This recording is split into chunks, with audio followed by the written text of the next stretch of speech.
Good morning, you guys, or whatever part of the world you're in, whatever time zone you're in. Thank you for joining us. Hey, give me a shout out and tell me where you're from. I'd love to see where you guys are in the world. Thank you for joining us again for our next live YouTube. Hey, if you haven't already done this, hit the subscribe button and enable the bell so you don't miss any of our episodes. We are broadcasting live many times a week. You're not going to want to miss any of these episodes. Okay, so first thing, I want to just go over some important points as far as remaining grounded and focused with all this stuff that's changing every single day. These are incredibly important points. You should do them every day, no matter what happens, but especially now. Okay, make sure you're getting out for walks if you can, if you're physically able to, and if you don't have restrictions on walking. Hippocrates said, walking is man's best medicine. There's all sorts of reasons why it's good. As photographers, it's really important to get out and see the world. We're going to be talking about a little bit more from another photographer about her advice in that regard. But do your daily walks, okay? Really important. I don't miss mine. My dog goes with me. She's over here taking a nap, by the way. I don't know. She may join us in a minute, but she's pretty snoozed out. Okay. Second thing, make sure you're getting inspiration. In times of stress in particular, you've got to lift up out of that, and you've got to see what other people have done, maybe in the same circumstances. And I have inspiration coming your way in just a minute. The easiest way I know of to do that is museums are kind of out of the question right now, but if you have books, if you have photography books, like I'm going to be going over this one in a moment with you, an amazing photographer named Dorthea Lange. You might have books in your own collection.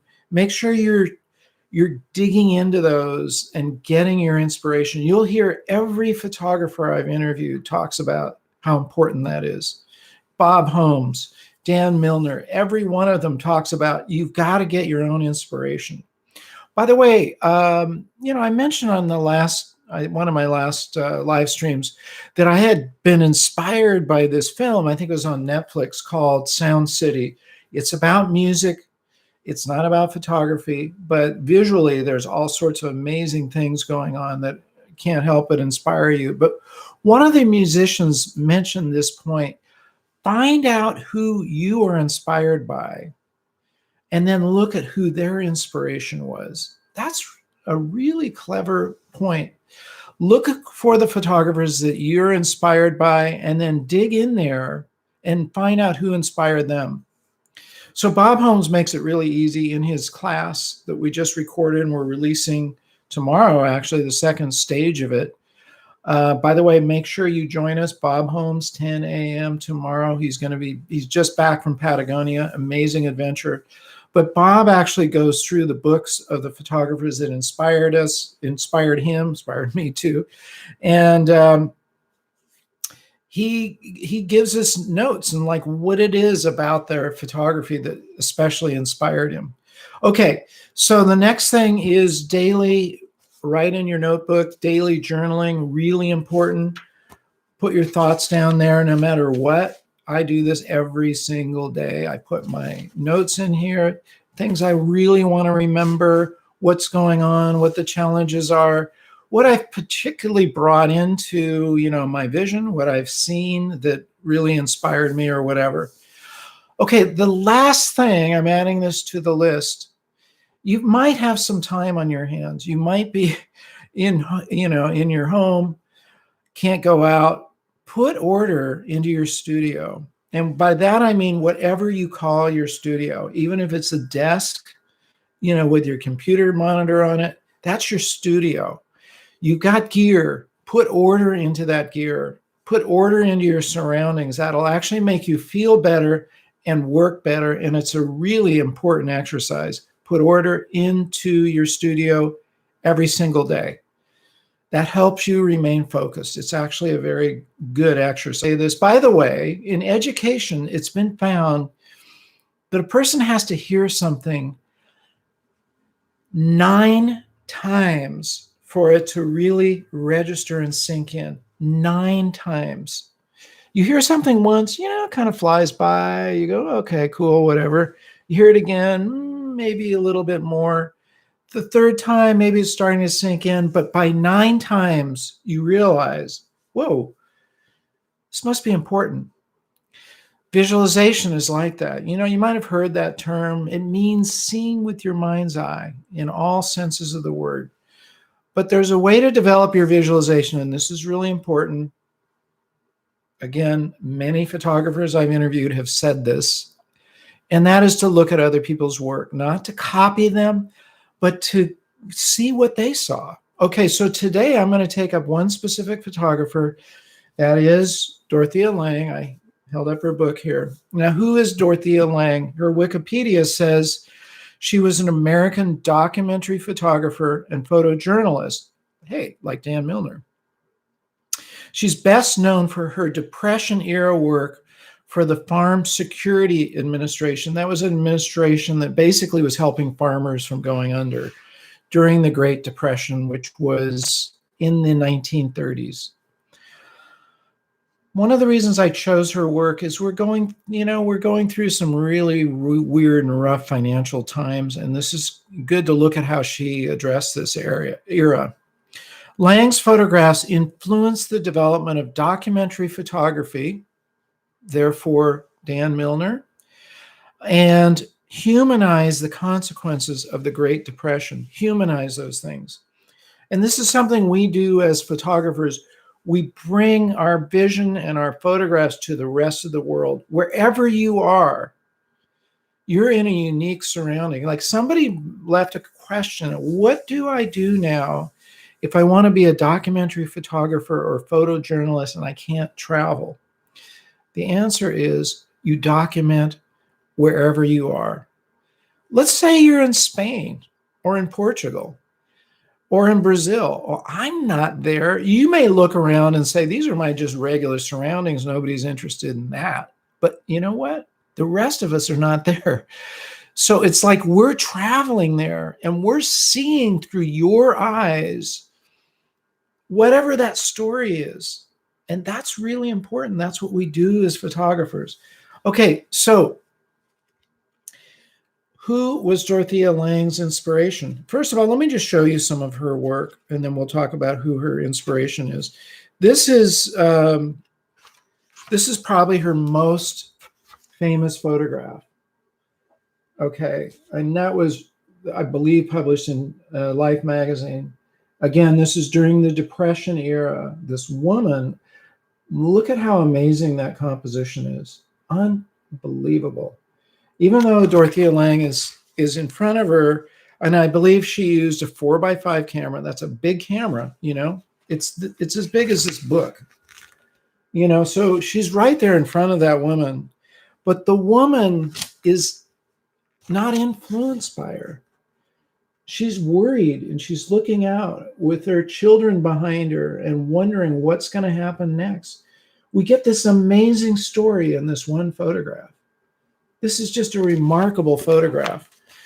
And others from that same era, here's a guy in a food line and a bread line in San Francisco. Again, these were just moments. These were things that were happening all around. Now, who inspired Dorthea Lange?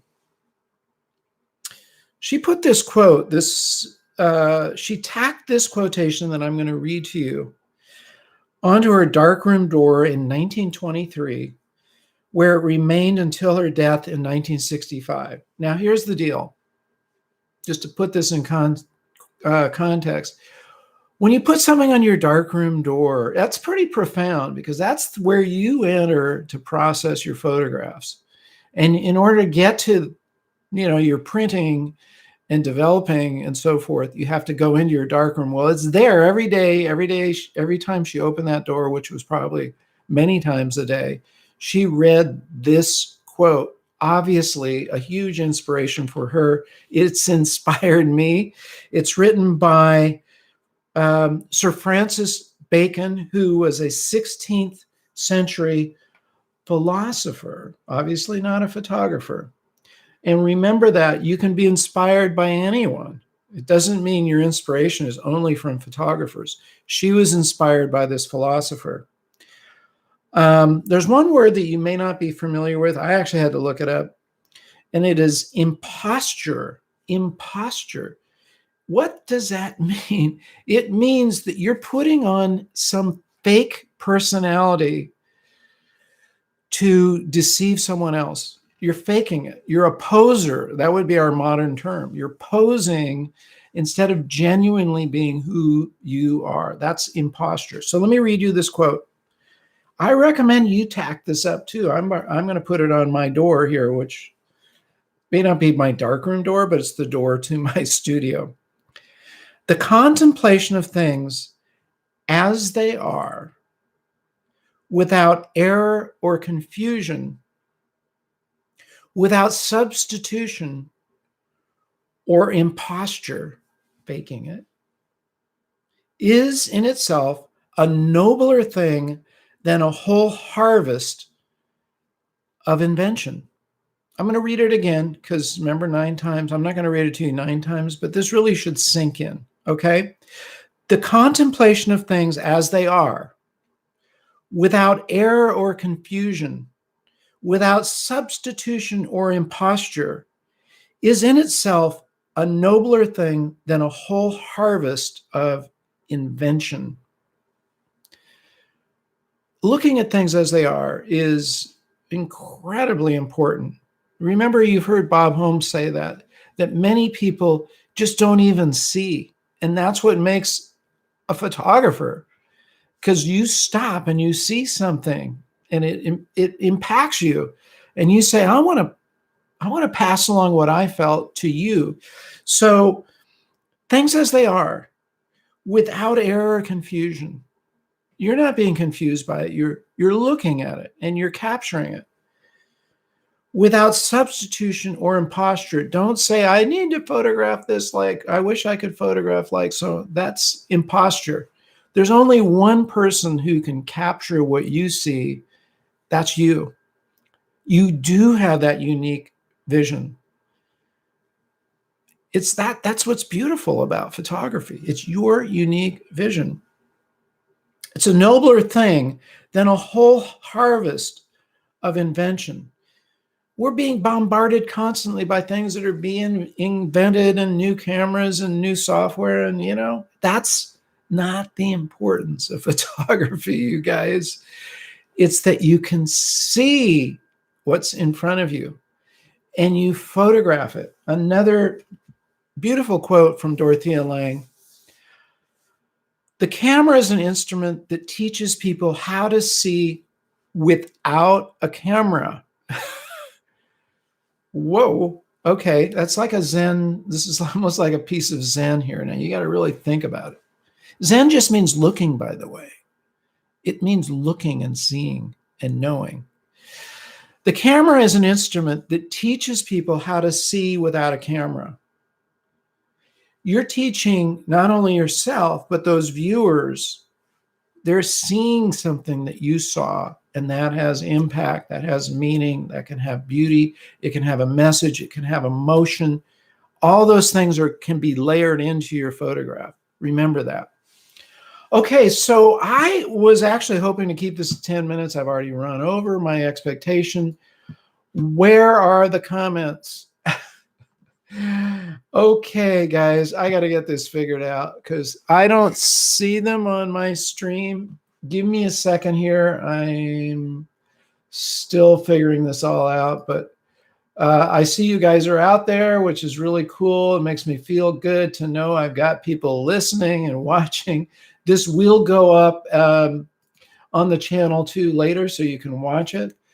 Now let's just see. I want to see, we're going to the control room. That's where my comments are going to show up. Bingo. And I see them right here. So I just want to see if there's any questions you guys have. So thank you guys. Hey, you're tuning in from India. Wonderful. Bingo. I love it. 21 days lockdown in India. I'm really sorry. use what we've talked about. Make sure you're using those days to improve, okay? Composition is as unique as your fingerprint. That's from Dan Milner. Certainly that's true. We actually call that putting your thumbprint on it. That's something that Matthew Jordan Smith, the amazing portrait photographer, said, you've got to get your own thumbprint on the photograph. Somebody said, oh, wow, that photo guy rewatched yesterday's twice. Bingo, I love it. And hello from France. Hello back. I love France. I love Paris. I need to travel more in your country when we can travel again. California, that photo guy's from California. North, Borneo. Unbelievable. Borneo. Wow. Okay. And any questions? So we're going to just take a few questions, then I'm going to sign off. I'd like to share my portfolio for suggestions how to do so. Okay, well, right now, one thing I'd like you to do is to use our hashtag on Instagram, and that's hashtag AYP Club. Okay, that's our community. That's our AYP community. So one thing you can do if you want to be critiqued, put that in your notes on your photograph. If you say, hey, I invite you to critique me. Now, remember how to critique in our AYP community. First, leave a comment about something that you see is really correct about the photograph. And if you think there's something that needs to be improved, just point out one thing. That's how to critique. So do that, okay? Hashtag AYP Club. We should build that up. We've got a lot of posts there, but we should really focus on that, especially now. Put your photographs in there. Okay, I'm going to take one more question. And yes, thank you for Jared for putting that hashtag in there. Hello from Brazil. Sometimes I think there is nothing else to photograph in my city. How can I overcome this feeling? Use what I just went over. Go out with fresh eyes. You're in Brazil. Come on. There must be a million things that are incredible. But you have to sometimes not look at life the way you've always looked at it. You've got to just go out with fresh eyes every day. That's why taking a walk is important. It peels away all those cobwebs and things that get in your way. Okay? Do that. That's your assignment from Brazil. Okay, Christian? So make sure you go out today and photograph something that whatever it is that strikes you, put it on the AYP hashtag and I'll take a look at it, okay? So I got to wrap up. I tried to do 10 minutes. We're at 18 minutes. I can't hold myself back, okay? Bob Holmes tomorrow. He's just back from Patagonia, captured all sorts of amazing photographs, and we're releasing day 2 of his course. Don't miss our buddy Bob Holmes, 10 a.m. on this channel tomorrow morning, our time, okay? We'll be putting up a notice for that. Okay, guys, I got to wrap up. I want you to do some things for me, okay? Help me help you. First of all, follow me on social media. That way you'll be able to see what's coming up. On Instagram, at Marc Silber. Jared put that up there.